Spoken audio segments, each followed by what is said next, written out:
CIST sur RTL, ce jeudi 22 septembre que Judith Elmaleh a décidé de présenter son premier roman intitulé Une reine, aux éditions Robert Laffont.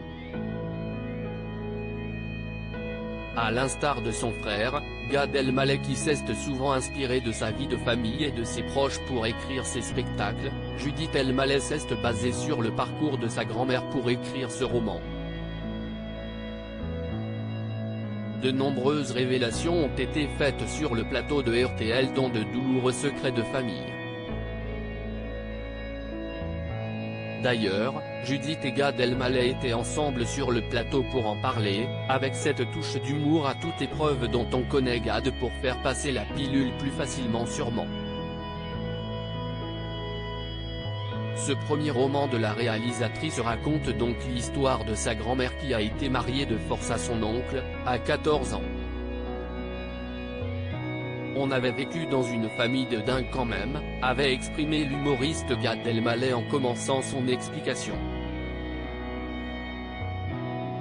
C'est-à-dire que, mon grand-père, a épousé une femme, qui a dit à sa nièce, « Viens épouser mon mari », avait confié l'humoriste de 51 ans.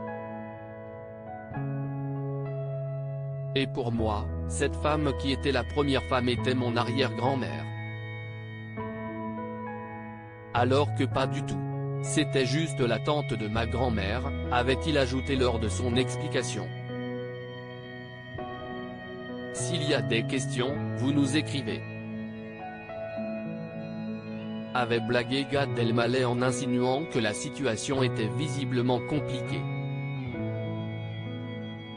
Judith Elmaleh, elle n'avait pas compris que la fête était son mariage de son côté. Judith Elmaleh, 53 ans, s'était confiée sur les circonstances de l'union de sa grand-mère, alors âgée de 14 ans, à son grand-père. On lui a mis une belle robe, elle a été amenée à une fête. Elle a adoré cette fête. Et à la fin de cette fête, elle a dit à sa maman, « Je voudrais rentrer, je suis un peu fatiguée », avait expliqué la réalisatrice avant d'ajouter, et elle lui a dit, « Non, tu ne vas pas pouvoir rentrer et tu vas rester ».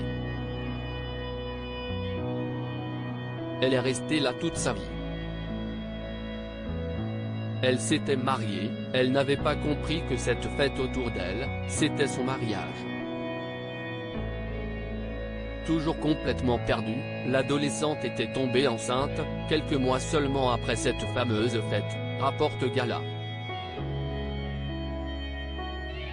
À cet âge-là, à cette époque-là au Maroc, on ne connaît ni son corps, ni le corps d'un homme, ni ce qui se passait dans les secrets de leur chambre, a continué Judith Elmaleh.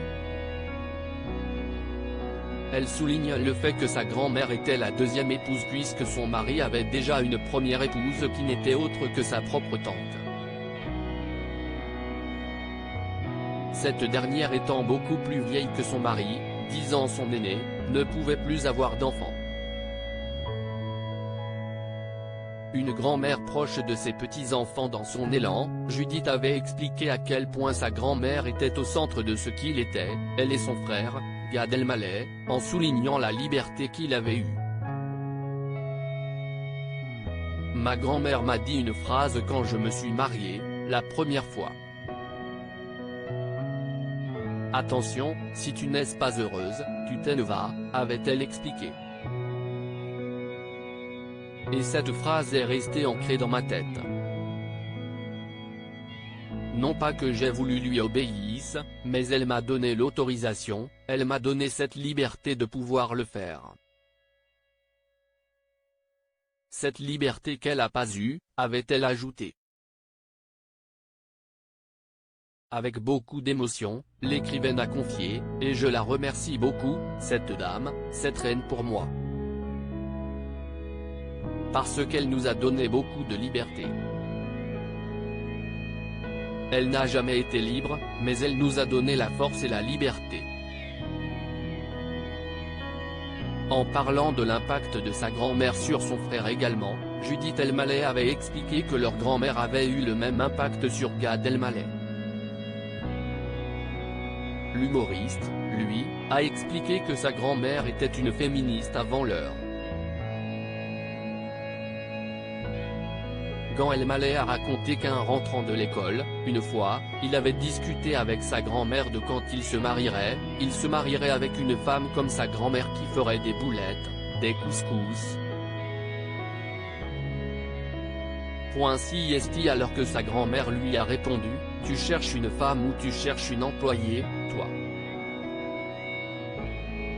C'était une claque, elle m'a remis en place, genre arrête, ne parle pas des femmes comme ça. Si est une leçon en fait, qu'elle nous a donnée, avait conclu l'artiste avec émotion. À propos de l'autorivance derniers articles.